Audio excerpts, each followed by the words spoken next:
আর yes, আজকে আমরা যাচ্ছি হলো পুরী। আমি অনেক বেশি খুশি। মাকে হাতে পায়ে পর নেল পলিশ লাগিয়ে দিয়েছি। আমি ভেবেছিলাম আমাদের 15 তারিখে যাওয়া হবে আর 22 তারিখে আসা হবে। হাজবেন্ড কিছু একটা বলবে, আর যদি ওয়াইফ হয় আমি ওটা করতে না পারলাম তো কাহেকা wife.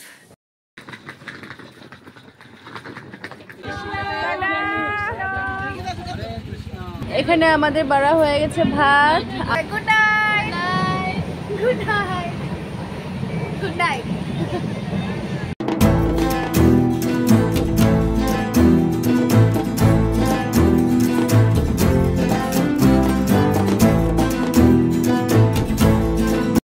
Hello everyone, welcome back to Suhani Debnath মানে আমার চ্যানেলে। তো কেমন আছো তোমরা সবাই? আশা করছি খুব ভালো আছো, আর আমিও খুব ভালো আছি। আর এখন টাইম হচ্ছে সকালের 9টা। তো এখন থেকে আমি আমার ব্লগটা স্টার্ট করছি। পুরো দিনটা কি করবো না করবো সবটাই তোমাদের সাথে শেয়ার করব। আর ইয়েস, আজকে আমরা যাচ্ছি হলো পুরী। আমি অনেক বেশি খুশি, কি বলবো না বলে বোঝাতে পারছি না। বিয়ের আগে না অনেক কমই আমার এরকম ছিল যে আমার ঘোরাফেরা হতো, কিন্তু বিয়ার পরে আমি আমার শাশুড়ি মার সাথেই বলো অনেক ঘুরেছি। বিয়াটার সাথে তো ঘুরেছি, তো কিন্তু শাশুড়ি মা তো আমাকে অনেক দূরে দূরে নিয়ে যাচ্ছে পুরী। শাশুড়ি মা কেন, ওর সাথে ছর্দি ওরাই আমাকে নিয়ে যাওয়ার জন্য আমার টিকিট সব তো ওরাই করে দেয়। তো আমার কোনো খরচাই করতে হয় না। ওরা আমাকে নিজ থেকে বলে যে তুমি শুধু যাবে, ব্লগ করবে, আমরা তোমাকে নিয়ে যাব। তো মায়াপুর যাওয়ার সময়ও ওটা হয়েছিল, আর এখন পুরী যাচ্ছি ওখানে ওটাই হয়েছে। তো কতই না ভালো লাগে বলো, বিনা খরচাতে এত দূর দূর ঘুরে আসতে পারছি শুধুমাত্র ওদের জন্য। কিন্তু আমি আজকে ভীষণ খুশি, আমার মুখটা দেখে তোমরা বুঝতে পারছো। এখন আমি মর্নিংয়ে তো উঠে এসে পড়েছি, কি করবো বুঝতে পারছি না। কালকে আমার ব্যাগ গোছানো হয়ে গেছে, আর আজকে হয়তো 6টার সময় ঘর থেকে বের হবো, সন্ধ্যা 6টার সময়। তো পুরো দিনটা কি করবো না করবো, ট্রেনে অবধি যাওয়া অবধি তোমাদের সাথে তো শেয়ার করতে হবে যে আমি কী করছি না করছি। মোটামুটি আমরা 30 জন যাব। তবে এটা এখন কে কে পুরো ফাইনাল হয়েছে আমি তোমাদের বলতে পারছি না, শুধু উপর থেকে শুনেছিলাম। কিন্তু স্টেশনে গিয়ে তো বুঝতে পারবো যে কে কে যাচ্ছে। ঠিক আছে, এখন আমরা ব্রেকফাস্টে কি খাবো আমি তাও জানি না। মা দেখছিলাম বসে বসে গীতা পড়ছে। তো মা তো সকালে উঠে ঠাকুরকে ভোগ টোগ দিয়ে দিয়েছে। এখন বিরাট এখনো আসলে স্নান করে উপরে, ও আসবে একটু পর। আমি দেখিনি আমি কি করতে পারি। বিরাটের একটাই শুধু ডিমান্ড ছিল, তুমি ঘুরতে যাও কিন্তু আমার রুমটা একদম পরিষ্কার করে যাবে, আমার কাপড় চোপড়গুলো একদম ধুয়ে টুয়ে যাবে। কিন্তু সকালের ওয়েদারটা দেখছি একটু বৃষ্টি মানে এখনও একটু গুড়ি বৃষ্টি পড়ছে। তো আমি আর হাতে ধুবো না, কারণ কি হাতে ধুলে একদম জল হয়ে থাকে, তাই মেশিনে দিয়ে দিচ্ছি। আমারও টুকটাক কয়েকটা বাসি কাপড় ছিল, ওগুলো দিয়ে দিচ্ছি। তো ওগুলো হোক, আর পুরো দিনটা কী করবো না করবো তোমাদের শেয়ার করবোই। মানে এত কথা বলছি, এত খুশি আমি, তোমরা বুঝতে পারছো। এখন টাইম হলো 9:30। একটু সময় বসেছিলাম, আধা ঘন্টা বসেছিলাম না, মাকে হাতে পায়ে পর নেল পলিশ লাগিয়ে দিয়েছি। আর আমি বসে বসে কালকে তো একটা আঙুলের মেহেন্দি করেছিলাম, এখন আরও 4টা আঙুলে করে নিয়েছি। শুধু আঙুলগুলো করেছি, এমনি সময় তো আমি পুরো হাতে করি, কিন্তু আজকে ইচ্ছা করছে না, শুধু আঙুলগুলো করেছি। আর এখন ব্রেকফাস্ট নিয়ে বসে গেছি। আমি মেহেন্দি করছিলাম আর মা আমাকে ব্রেকফাস্ট দিয়ে দিয়েছে। এখানে আপেল আছে, আম আছে। মা বলছিল আজকে মা ফল খাবে না, মা আজকে মুড়ি ফল নিচ্ছ একটু আর কি। মা নিয়েছে হলো বিস্কুট, চানা, তারপর মুড়ি, এগুলো নিয়েছে। মানে একটু একটু ছিল, ভাবছে এতদিন যখন ওখানে থাকবো, ঘরে থাকা হবে না, এগুলো নষ্ট হয়ে যাবে, তো ওটার জন্য মা এখন খেয়ে নিচ্ছে। আমি ভেবেছিলাম আমাদের 15 তারিখে যাওয়া হবে আর 22 তারিখে আসা হবে, কিন্তু না, আমাদের 15 তারিখে যাওয়া হবে আর 26 তারিখে আসা হবে। অনেক লম্বা চড়া একটা টোর। সত্যি আমার নিজের খুশিও লাগতেছে, আবার ভয়ও লাগতেছে। সত্যি কাপড় বেশি লই নিয়েছে লিগা। এক সপ্তাহ ধরে স্নান করব না সাবান দিয়ে, 10 থেকে 15 দিন ধরে। হ্যাঁ হ্যাঁ, তুমি কইছো কালকে সাবান দিয়ে যাব না, আমি সাবান খালি ফেস ওয়াশ দিয়ে। সাবান দিয়ে আমি স্নান করি না, আমি শাওয়ার জেল দিয়ে স্নান করেছি লিগা। শাওয়ার জেল, তুমি সাবান আর শাওয়ার দিয়ে। জেল আলাদা আলাদা আছে না, ডিফারেন্ট। সেম বাট ডিফারেন্ট, বুঝছো না? ওরকমই আর কি। থমাথম করে রুম টুমগুলো গুছিয়ে নিই, কারণ কি আমার হাজব্যান্ডের একটা ডিমান্ড ছিল আমি যাওয়ার আগে যেন রুম টুমগুলো ভালো করে পরিষ্কার করে যাই। মোটামুটি পরিষ্কারই আছে, এখন শুধু এই যে এই দিকগুলো একটু একটু আছে, ওগুলো করে নেব। আমার এমন ওরকম একটা চাপ নেই, আজকে ব্যাগটা তো গোছানো হয়ে গেছে। তো ঠিক আছে, চলো থমাথম করে রুমটা গুছিয়ে নিই আর আমার হাজব্যান্ডের ডিমান্ডটা পুরা করি। এখন টাইম হচ্ছে 12টা বাজে আর 10 মিনিট বাকি আছে। এখন আমার সম্পূর্ণ রুম টুম গুছানো হয়ে গেছে, ওর জন্য জল টল এনে পরে রেডি করে রেখে দিয়েছি, ঘর ঝাড়টা দেওয়া হয়ে গেছে। এখন ব্লাউজ দিদিটা এসে আমাকে আমার যেটা মাপের ব্লাউজ নিয়ে গেছিলো, ব্লাউজটা আমার নিয়ে যাওয়ার কথা পুরীতে, তো ওটা দিয়ে গেছে, ওটাও ব্যাগে ভরতে হবে। বাড়িতে যা টুকটাক কিছু করার করে নিচ্ছি, মানে একটু ধরো ভালো করে ঝাড়টার দিয়ে দেওয়া, একটু মুছামুছি করা। কারণ কি আমরা 15 তারিখ যাচ্ছি, আসবো হলো 26 তারিখ, অনেকটাই দিন। ততদিন তো ঘরে না কোনোদিন ঝাড়ু দেওয়া হবে আর নাই মোছা হবে, কারণ কি বিরাট একাই থাকবে। বিরাট সকালে কাজে যাওয়ার আগে ঠাকুর ঘরটা খুলে ঠাকুরকে প্রসাদ দিয়ে চলে যাবে। মা সব ফল টল এনে রেডি করে রেখেছে, ওকে শুধু বলে দিয়েছে তুই সকালে একবার উঠে ঠাকুরকে একটু ফল প্রসাদ দিয়ে দিবি, ওটা দিয়ে দেবে। তো আমি কি করেছি, কাপড় জামা তো মেলে দিয়েছি, এখানে অনেকগুলো জলের বোতলের জল টল ভরে নিয়েছি। মা সবসময় যখনই পুরী টুরি যায় বা মায়াপুর যায়, তখন একটা ব্যাগে অনেকগুলো এরকম জলের বোতলে আমি জল টল ভরে নিয়ে যায়। কারণ কি ভাবে খালি বোতলগুলো ফেলার থেকে নিয়ে যায়, তাহলে এগুলো ফেলে দিলে কোনো আপত্তি নেই। আর রাস্তাতে তো অনেক জল কিনে খাওয়া হয়ই, তো অযথা নষ্ট না করে টাকা পয়সা একটু যদি বাঁচাতে হয়, ওটা তো আমাদের জন্যই ভালো, ওটার জন্য এটা করে। আর মার এই আইডিয়াটা আমার ভালো লেগেছে, যার জন্য আমি এই খালি বোতলগুলোতে আমি ওখানে একদম জল টল ভরে রেডি করে নিয়েছি। তো ভাবছিলাম আমার নিচের রুমটা একটু মুছে দেবো, কারণ কি বিরাট তো এই কদিন আর মুছবেই না, তো দেখা যাক কি হয়।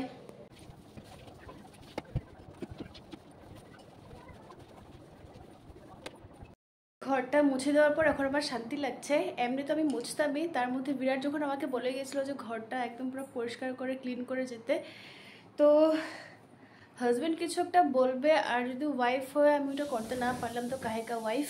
তো ঘরটা পরিষ্কার করতে আমার নিজের ভালো লাগছে। এখন তো টাইম হচ্ছে 1:20। মা বলছিল আমাকে চালটা ভিজিয়ে নিতে, আর যা যা সবজি বাইরে মানে মা রেখে গেছে ওগুলো একটু কেটে নিতে, ডালে মধ্যে দিয়ে দেবে। চাল ধুয়ে আমি ভিজিয়ে দিয়েছি। আমরা দুপুরে আমি, মা, বিরাট আমরা তিনজনেই খাবো, আর বাকিটা আমরা নিয়ে যাব রাত্রে ট্রেনে খাওয়ার জন্য। আর এখানে আমি কোয়াশগুলো কেটে সুন্দর করে টুকরো টুকরো করে ভিজিয়ে রেখেছি। এটা আমি খালি কাটিনি, কারণ কি এখন ধরলাম হাতে কষকষ হয়ে যাবে, তারপরে এগুলো কাটবো। তো চলো ধমাধম করে নিই।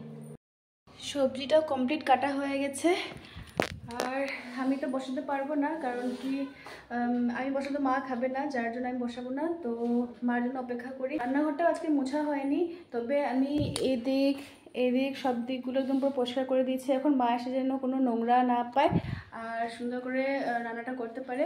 রান্না হয়ে যাওয়ার পর যখন আমরা ভাত খাবো, ভাত খাওয়ার পর আমি রান্নাঘরটা মুছে দেব, তো ততদিনের জন্য একটু ক্লিন থাকবে যতদিন আমরা না আসবো। ধমাধম করে বাদাম পেস্ট করে দিলাম, তারপর মিষ্টি কুমড়ের একটা মানে বাটা হবে, মানে বাদাম আর মিষ্টি কুমড়ের দিয়ে একটা মানে বাটা হবে, ওটার জন্য আমি সব কিছু এই যে পেস্ট করে দিয়ে দিলাম এখানে। তারপর ধমাধম করে বাঁধাকপি পকোড়ার জন্য বাঁধাকপি কুচি কুচি করে কেটে দিচ্ছি। মিষ্টি কুমড় ভাজি হবে, ওটার জন্য ধমাধম করে কেটে দিয়ে দিচ্ছি। আর মা ততক্ষণে অনেক কিছু করে নিয়েছে, এখন মিষ্টি কুমড় ভাজিটা করছে। আর মা কী করেছে তোমরা একবার দেখে নাও। ডাল হয়ে গেছে, এখন তো মিষ্টি কুমড় ফ্রাইটা করছেই। আর এখানে আছে সাজনা পাতার শাক, আলু দিয়ে ভাজা সাজনা পাতার।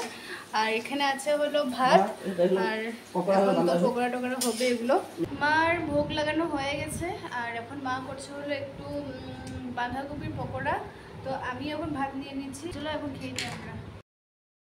সবার খাওয়া দাওয়া হয়ে গেছে, আমারও খাওয়া দাওয়া হয়ে গেছে। এখন টাইম হচ্ছে 5টা বাজে, আর 10 মিনিট বাকি আছে। তো এখন আস্তে আস্তে তো আমাদের রেডি হতেই যেতে লাগবে। তো মা এখানে যা যা বানিয়েছিল এখন আমরা প্যাকেটে করে ঢুকিয়ে নিব। তো কী কী আছে, আর মানে এখনটা বেশিরভাগ সময় মানে যেটা যে কয়েকটা আছে এটা বেশি মানে আমাদের রাত্রের খাওয়ার জন্য, শুধু আমার আর মার। আর বাকি মা এক্সট্রা কিছু বানিয়েছে যেটা কালকে ট্রেনে খাওয়া হবে। আর কালকে ট্রেনের জন্য মানে এবার বিশেষ করে আমাদের এখানে ভাত বানানো হয়নি, কারণ কি কোনো একজন ভক্ত কোন জায়গা থেকে মা শিলিগুড়ির থেকে, শিলিগুড়ি জলপাইগুড়ি এখানে আমাদের জগদীশ প্রভু আছে, জগদীশ আমাকে ভক্তি জীবন আগে মানে এনেছিল। ও মাকে যে ভক্তি জীবন এনেছিল ওই প্রভুর বাড়ি না মন্দির আছে হলো শিলিগুড়িতে। শিলিগুড়ি থেকে বলেছে সবাইকে প্রসাদ দিবে আর কি। তো ওটার জন্য মানে আমরা দুপুরের জন্য কোনো কিছু রেডি করে নিয়ে যাইনি। আগের বার ওরকম কোনো কিছু ব্যবস্থা ছিল না বলে বাইরে থেকে সব কিছু বানিয়ে টেনে নিয়ে যাওয়া হয়েছিল। এবার তো ব্যবস্থা আছে, যার জন্য মানে আর বানানো হলো না, শুধু আজকে রাত্রেরটাই। তাও মা কালকে জন্য কিছু বানিয়েছে, ওটা তোমরা দেখে নাও। এটা বানিয়েছে হলো আলু আর টমেটো দিয়ে একটা ভাজি করেছে, তো অনেক সুন্দর হয়েছে। এটা আজকে রাতের জন্য হয়ে যাবে। তারপর বানিয়েছি দেখো 1 গামলা আমি যে বাদামগুলো পেস্ট করেছিলাম ওই বাদামের চাটনি করেছে। এটা হলো কালকে দুপুরবেলায় হয়ে যাবে না মা, কালকে দুপুরে সবার জন্য এটা করেছে। আর এটা করেছিল হলো ওটা কি সাজনা পাতার আলু দিয়ে একটা শাক করেছিল। এখন আমি আর আমার খাওয়ার পর তো থেকে গেছে, এটা আমরা নিয়ে যাব এখন ট্রেনে খেয়ে নিতে পারবো রাত্রে। আর ভাত তো আছে, আর এই যে বাটিগুলোতে মা দেখো ভাতটা প্যাক করে নিচ্ছে। এখানে একটা ভাত প্যাক করা হয়ে গেছে, এখানে আরেকটা করেছে আমার মার জন্যই। আর একটা কি নিবা নাকি? ও এটা আলুটা, এটা ভাত, এটা আরেকটা ভাত ভরে নিচ্ছে। চাটনিটা এখানে ভরে নিয়েছে, আরও একটু বেঁচে গেছে। কুমড়ো ভাজাটাও নিয়ে নিচ্ছি, আর সাথে আছে এটা বাঁধাকপির পকোড়া। এত কথা কই তো নামে ভুলে যেতেছি। কিনছি ডাইল রাত্রে চামচগুলো করে নিচ্ছ। এই ব্যাগের ভিতরে সমস্ত খাবার টাবার সব কিছু থাকবে। জলও 2টা বোতল ভরে নিয়েছে, আরও তো একটা আছেই। ও এই 2টা বোতল ভরে নিই না জল।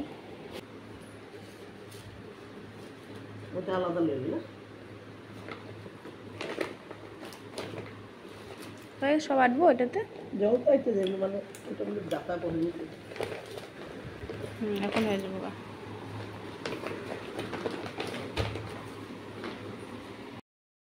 5:10 হয়ে গেছে। আর এদিকে এই রান্নাঘরের সমস্ত যেগুলো আমাদের প্যাকিং করা ছিল প্যাকিং করা হয়ে গেছে। আমাদের ব্যাগ ট্যাগ সব ঠিকঠাক আছে। এখন শুধু আমার ব্যাগে তো কয়েকটা জিনিস শুধু ভরার বাকি আছে, ওটা রেডি হওয়ার পরে ভরতে পারবো। তো এই রান্নাঘরে এই সাইডটা মা পরিষ্কার করে নিচ্ছে। তো আমি যাই নিচে রেডি হতে, কারণ কি আমার সবার থেকে বেশি টাইম লেগে যায়। যাই আমি। এখন ঘড়ির টাইম দেখো কয়টা, আর মা এখন মার ব্যাগ দেখো আবার বার করছে এখন ব্যাগ থেকে। বাবারে বাবা, এগুলো এখনো বড়ানো বাকি আছে, আরো দিকে আছে কয়েকটা। অন্য বার মা আরো জিনিস নেয়, মানে মশারি, বিছানার চাদর, মানে গায়ে দেওয়ার জন্য সবকিছু নেয়, তখনও ব্যাগটা খালি খালি থেকেছে। আর এবার ওরকম কোনো কিছু, আমার মনে হয় মা অনেক বেশি শাড়িটাই নিয়ে নিচ্ছে, যার জন্য মনে হয় এবার ব্যাগটা বেশি, শাড়ি কয়েকটা বেশি হচ্ছে।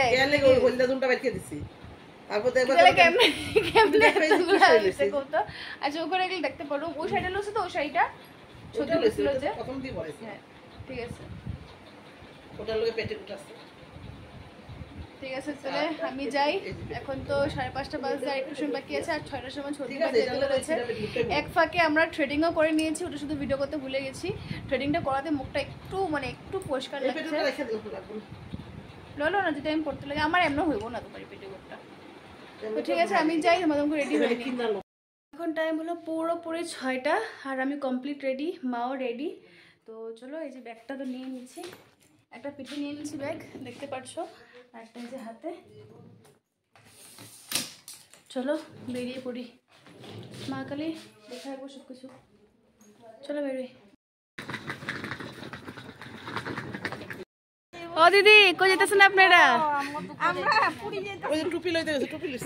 ও দিদি কই যাবেন?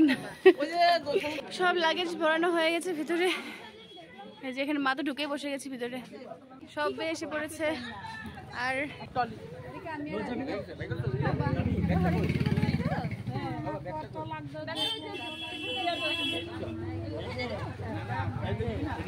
ফটো দিবা, তুমি পুরি ফটো দিয়ে পাঠাইবা না হিন্দি। বাহ, গলিতে পুরো রেডি। কেউ কাঁদবা না কিন্তু, কেউ কাঁদবা না।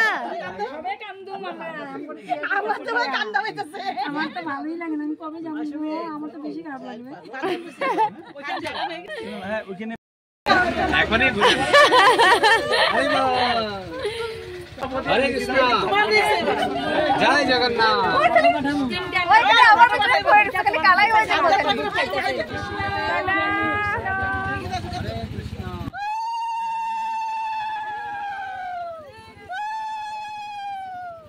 দিবা দিলাম না, একবার কেউ দাও।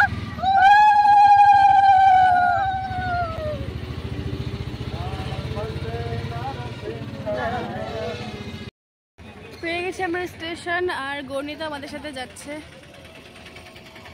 আর এখন আমাদের লাগেজগুলো নামানো হচ্ছে এখানে। আমার পিঠে আর গায়ে নিয়ে নিচ্ছে, দেখ এদিকে ওরা নেমে গেছে।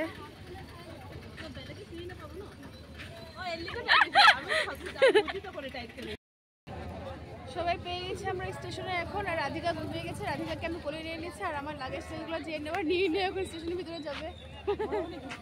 আহা সবরে আহিব লাগিব এতিয়া। ও খালি মানে আমার কালা বানাই ছাড়বো। ওই যে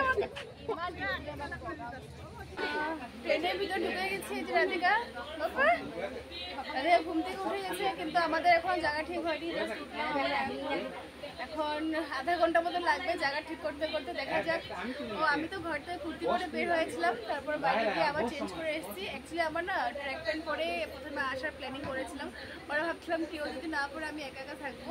তারপর যখন সত্যি বাড়ির সামনে এসে দেখছি ওরা সবাই পরে এসছে, তো আমার জন্য কেরকম একটা লাগছে। তারপর আমি ঘরে ধুমাধুম করে গিয়ে আবার পরে এসে পড়েছি। এখন একটু সাথে সাথে লাগছে, জায়গাগুলো ঠিক হলো তারপরে আবার কথা হবে।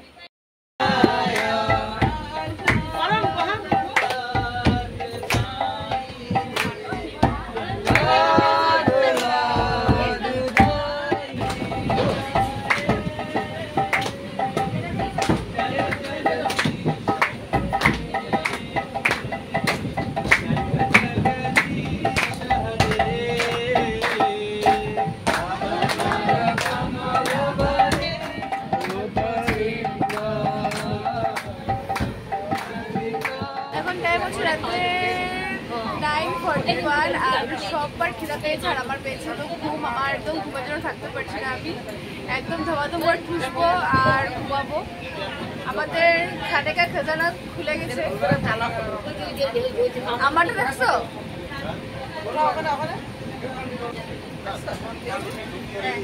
সুন্দর সুন্দর মানুষের সুন্দর ফটো। তুমি আসবে, আসো দেখো তো, দেখো। আমরা দুপুরে যা যা প্যাক করেছিলাম এখন আমার মার হয়েছে প্যাক। সত্যি কি বানিয়ে এনেছে? তুমি কি আনছো? রুটি বাবা পারেন ঠাকুরের সবজি এনেছে, রুটি আর এই যে মা বের করে দিচ্ছে। তোমার খিদা পেয়েছে? তোমাকে খিদা পেয়েছে? হ্যাঁ, আমার তো ঘুম পেয়েছে। তুমি ঘুমাবে এখন? ঘুমাবে? জিজুর হাতে পেয়ে গেছে প্রসাদ, দিদির হাতে পেয়ে গেছে প্রসাদ। ইনি হলো জিজুর দিদি। খালো খালো, ওলো কো গিয়া। এই যে আমাদের আনছে ভাত। আমি ভাত খেতে ভালো পাই, রুটি খেতে ভালো পাই না। কালকে তো খাইতে লাগবে।